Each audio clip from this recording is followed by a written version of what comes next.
I was identified as the short, fat kid. That was who I was. That's how people knew me.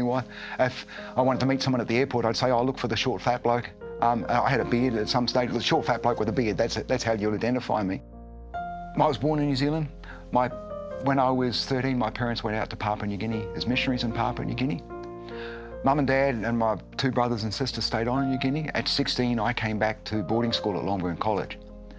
That was a major transition. I enjoyed being in New Guinea.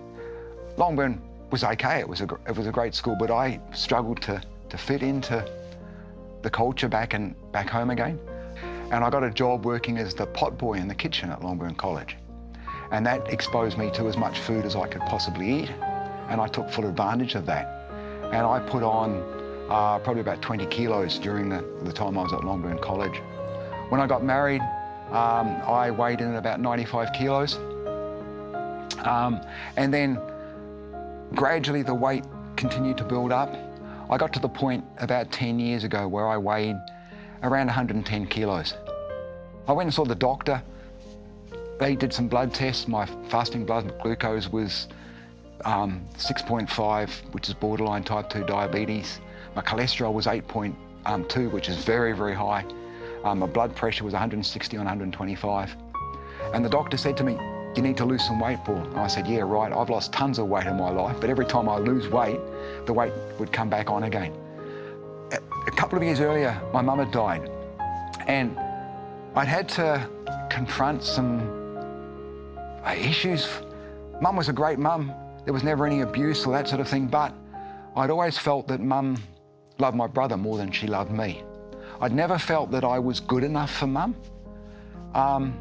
Interestingly, when I spoke to my brother, he had the perspective that Mum loved me more than she loved him. It was the perspective we got. It was the way that Mum interacted with us. Mum's father had a problem with alcohol, and I think some of that was reflected there. Mum gave the impression of loving us because of what we did. If we were good kids, we were loved.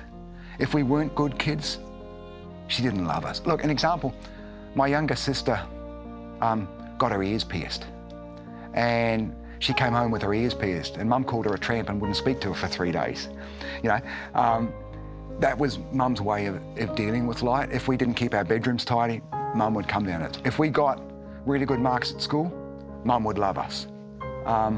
And so there was this continual striving to be what I thought Mum wanted to be. And a lot of that was my own perception. I never really knew what Mum wanted me to be. I just had this mental image of what Mum wanted me to be. I had to come to the point where I said, Mum did the best she could. And my kids were starting to get older, and I realised I'd made some mistakes with my kids, and I had to sort of, I don't know, for want of a better term, reframe my perspective of Mum, say, okay, Mum did the best she could in the situation. And I also had to say, Paul, regardless of what Mum thought of you, I'm okay. Paul Rankin's a good bloke, and to say, yeah, I'm happy with who I am as an individual.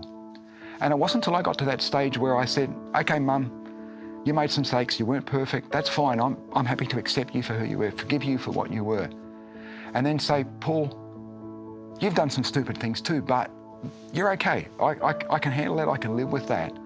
That I was able then to take responsibility for my own health and say, okay, it's my job to lose weight.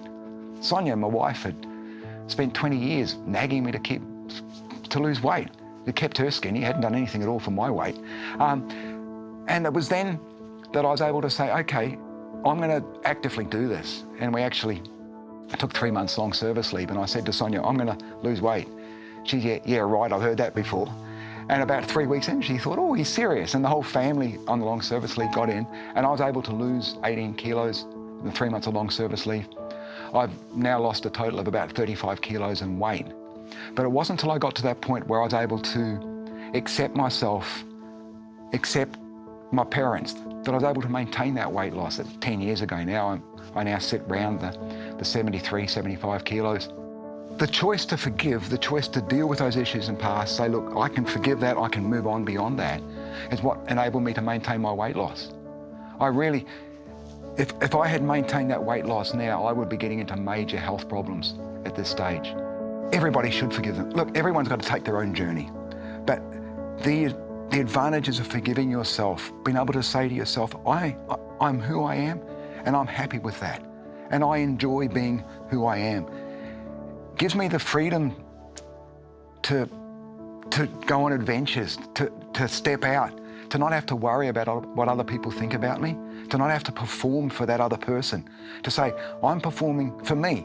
I'm not performing even for my wife or my kids. I'm not performing for my parishioners. I'm here for who I am, and I'm here because I want to be able to stand before God and saying, God, I have done the best that I can as Paul Meredith Rankin.